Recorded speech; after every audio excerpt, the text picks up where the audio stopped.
अस्सलाम वालेकुम friends, welcome to my channel. Friends, अगर अब तक आपने हमारे चैनल को सब्सक्राइब नहीं किया तो प्लीज़ हमारे चैनल को सब्सक्राइब करें और हमारी वीडियो पे लाइक और शेयर ज़रूर करें। Okay friends, thank you. Friends, आज मैं आपको खाली कमरे में सूरह फातिहा का एक ऐसा अमल बताऊंगी जिसके करने से इंशाल्लाह ताला आपके रिज़्क में बरकत होगी। अगर किसी के घर में रिज़्क की कमी है या वो माली तौर पर तंगदस्ती का शिकार है, बेरोज़गार है, पढ़े लिखे होने के बावजूद उसको कहीं भी कोई काम नहीं मिल रहा, किसी भी किस्म की कोई भी मुश्किल हो, तो आप इस अमल को 7 दिन के लिए करें। इंशाल्लाह 7 रातों में इस अमल को करने से आपके घर में जो भी तंगदस्ती का मसला होगा, रिज़्क का मसला होगा, कहीं भी कोई काम नहीं मिल रहा होगा, वो इंशाल्लाह हल हो जाएगा। फ्रेंड्स, ये बहुत ही पावरफुल वजीफा है। इस अमल को जिस भी बहन या भाई या किसी ने भी किया है उसने 100% कामयाबी हासिल की है। ओके फ्रेंड्स, आप नोट कर लें इस वजीफे को आपने कैसे करना है। आपने ये वजीफा 7 दिन करना है, मतलब के 7 रातें। फ्रेंड्स, आपने ये अमल जुमेरात को शुरू करना है और 7 रातों तक करना है।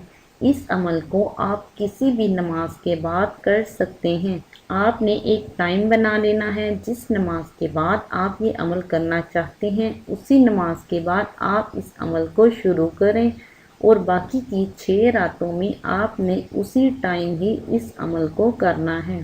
फ्रेंड्स, आप कोशिश कीजिएगा कि ये अमल रात को करें इशा की नमाज के बाद। और अगर आप किसी भी मजबूरी या किसी भी वजह से इशा के टाइम नहीं कर सकते तो आप किसी और नमाज के बाद इसे कर सकते हैं। फ्रेंड्स, आपने पहली रात नमाज के बाद 11 मरतबा दरूद पाक पढ़ना है। इसके बाद आपने 90 मरतबा यानी 90 मरतबा सूरत फातिहा को पढ़ना है। सूरत फातिहा पढ़ने से पहले बिस्मिल्लाह शरीफ लाजमी पढ़नी है। हर बार सूरत फातिहा पढ़ते हुए बिस्मिल्लाह शरीफ लाजमी आपने पहले पढ़नी है। जब आप 90 बार ये सूरत फातिहा पढ़ लें तो उसके आखिर में आपने 11 मरतबा दरूद पाक पढ़ के अल्लाह के हजूर दुआ करनी है। दूसरे दिन भी आपने इसी ही टाइम ये अमल करना है। दूसरे दिन आपने 10 मरतबा दरूद इब्राहीम पढ़ के आपने 80 मरतबा सूरत फातिहा पढ़नी है और हर बार सूरत फातिहा पढ़ने से पहले बिस्मिल्लाह शरीफ लाजमी आपने पढ़नी है और आखिर में आपने 10 मरतबा दरूद इब्राहीम पढ़ कर अल्लाह के हजूर दुआ करनी है। फिर तीसरे दिन आपने 9 मरतबा दरूद इब्राहीम पढ़कर 70 मरतबा सूरत फातिहा पढ़नी है। हर बार सूरत फातिहा पढ़ने से पहले बिस्मिल्लाह शरीफ लाजमी आपने पढ़नी है।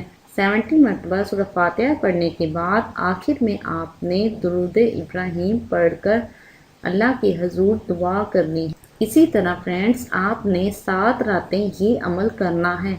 हर बार आपने 1 मरतबा दरूद इब्राहीम को कम करते जाना है और सूरत फातिहा को 10 मरतबा कम। इन 7 रातों में आपने इसी तरह ही पढ़ना है। फ्रेंड्स, याद रहे आपने अमल खाली कमरे में करना है, जिस कमरे में आपके अलावा किसी और चीज़ का वजूद नहीं होना चाहिए। फ्रेंड्स, आपने ये अमल 7 दिन यानी 7 रातें करना है और इस अमल को करने के बाद अल्लाह के हजूर रो कर गिड़गिड़ा कर अपनी परेशानी अपनी हाजत के लिए दुआ करनी है। इंशाल्लाह ताला इस अमल के करने से आपके घर में माली हालात भी ठीक हो जाएंगे, साथ में जो कर्जा है वो भी ख़त्म हो जाएगा और रिस्क में बरकत होगी। और अगर आपको कहीं भी कोई काम नहीं मिल रहा होगा तो इंशाल्लाह इस अमल के करने से आपका हर काम आसान हो जाएगा। फ्रेंड्स, आप इस अमल को खुद भी करें और दूसरों तक भी पहुंचाएं। फ्रेंड्स, आप जब इस अमल को करें तो पूरे यकीन कामिल के साथ करें और अपनी परेशानी या मुश्किल या जो भी हाजत है इसको तसव्वुर में रख के 7 रातों तक इस वजीफे को करें। इंशाल्लाह ताला इस वजीफे के करने से आपकी हर मुश्किल हल हो जाएगी। ओके फ्रेंड्स, अगर आपको मेरी ये वीडियो पसंद आई तो प्लीज़ लाइक और शेयर करें और मेरे चैनल को सब्सक्राइब करना मत भूलिएगा। Okay friends, thank you. अल्लाह हाफिज़।